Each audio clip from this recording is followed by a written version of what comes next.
Move over, Jaws. There are some new fish in town, and they're blind. Who knew? 47 meters down, uncaged. Now, the original 47 meters down, that was a really, really good shark attack movie, in my humble opinion. I mean, I was terrified for the two main characters in that movie. I mean, they were in open ocean, surrounded by creatures that could swallow them whole, literally. And that just hit me where I live. I mean, I really, really don't like the ocean. I mean, I don't mind it being there, I just don't want to be anywhere near it. And especially not in it.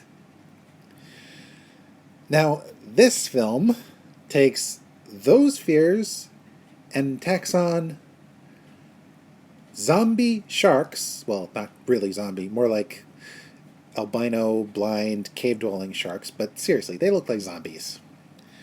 So I'm calling them zombie sharks in a dark cave filled with water. So now you've got drowning, getting eaten, and the dark. It's like the worst nightmare on the planet.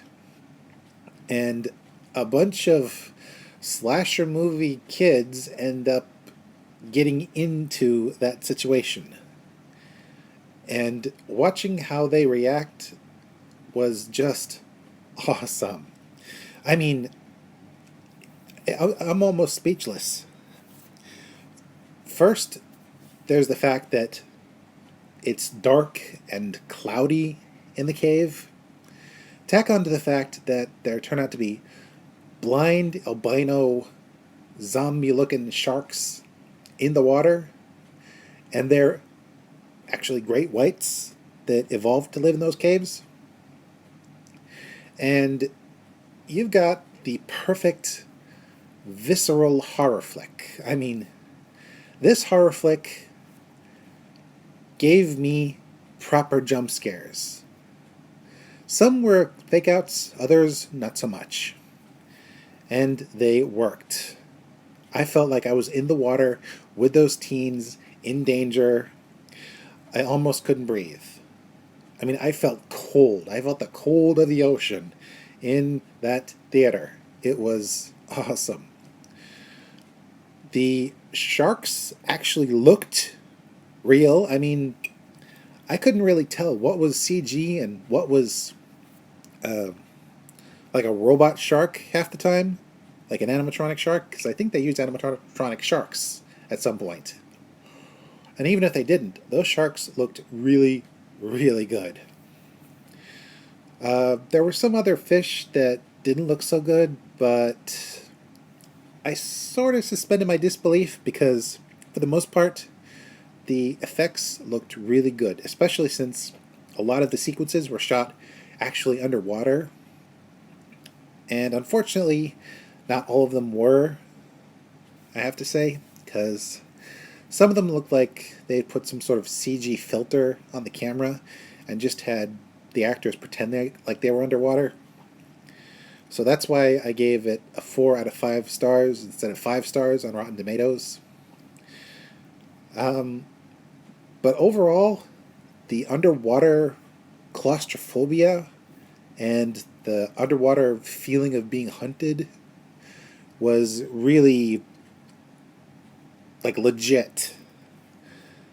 The actors, or as I like to call them, the entrees, were decent.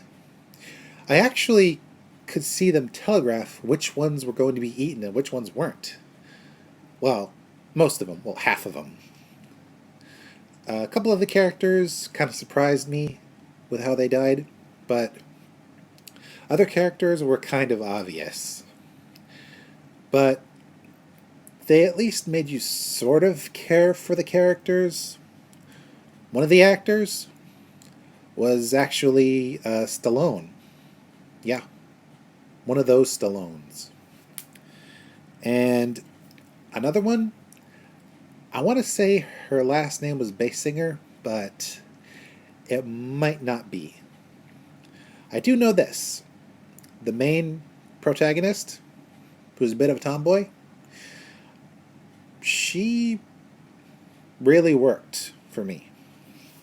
I enjoyed watching her succeed and fail and nearly drowned and nearly get eaten. Um, the music, bit of a classic horror movie mashup coupled with Caribbean celebration music. It worked.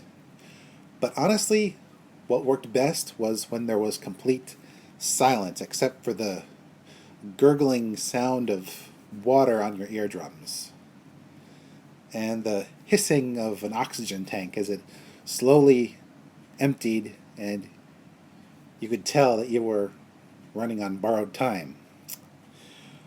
Overall, I really enjoyed 47 Meters Down Uncaged. This is the kind of visceral horror flick that just really works for me. It's actually better than the first one. It's honestly better in some respects than Jaws, which is really difficult. That's the movie I measure other films against when it comes to this particular genre. And I think if it's not considered better than Jaws, I think it should at least be considered on par with Jaws. It's that good. This is Mr. J signing out and reminding you, stay out of the ocean. We left for a reason. I keep telling you people, the ocean is bad. Well, not bad per se, but just bad for us. Stay dry, folks.